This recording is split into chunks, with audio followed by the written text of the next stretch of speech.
मुल्क में मंदी की मार थमने का नाम नहीं ले रही है। पहले इस बात का अंदाजा लगाया जा रहा था कि त्योहारों के सीजन में गाड़ियां बिकेंगी, ऑटो सेक्टर का कायाकल्प होगा, लेकिन हालात अभी भी जस के तस बने हुए हैं।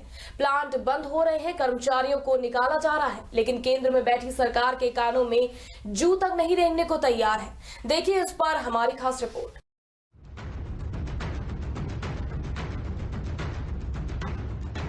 देश का युवा बेरोजगार क्योंकि केंद्र में विकास पुरुष की सरकार है। हर सेक्टर में मंदी की मार है क्योंकि मुल्क में गुजरात मॉडल वाली सरकार है।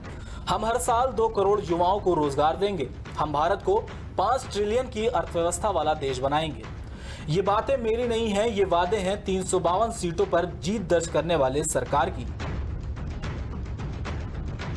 जीडीपी गिर रही है, रोजगारी बेरोजगार हो रहे हैं, पर साहब को फिक्र नहीं है। देश को आगे ले जाने की नीति निर्धारित हो रही है, पर साहब को फिक्र है विदेश नीति की। मुल्क में मंदी का आलम है कुछ इस तरह है कि कारखानों का शटर डाउन हो रहा है, कर्मचारियों को जबरन रिटायर किया जा रहा है। ये हो भी तो क्यों ना, जबरन रिटायरमेंट देना भी तो छोटे साहब ने ही सिखाया है ना। ऑटो सेक्टर में छाई मंदी का असर फेस्टिव सीजन में भी दिख रहा है। यात्री वाहनों के बाद अब ट्रक, बस जैसे कमर्शियल वाहनों का निर्माण करने वाली कंपनी अशोक लीलैंड ने अक्टूबर के पूरे महीने में 15 दिन के लिए शटडाउन रखने का निर्णय लिया है। सितंबर माह में कंपनी के वाहनों की बिक्री में 57% गिरावट देखने को मिली।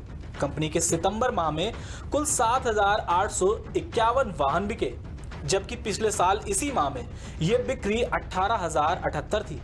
इन्हीं सब कारणों के चलते कंपनी के उत्तराखंड स्थित प्लांट में 14 दिन का शटडाउन रहेगा। बीते कल टोयोटा और किर्लोस्कर मोटर्स ने भी मंदी के चलते कर्मचारियों को वीआरएस लेने की सलाह दी थी। ये खबर तो सिर्फ बानगी मात्र है, कुछ ऐसी ही हालत पूरे ऑटो सेक्टर की है। गौर करने वाली बात यह होगी कि आखिर कब सरकार का ध्यान मंदी की ओर जाएगा और कब ऑटो सेक्टर के खुशियों के दिन वापस आएंगे। Bureau report, prime TV.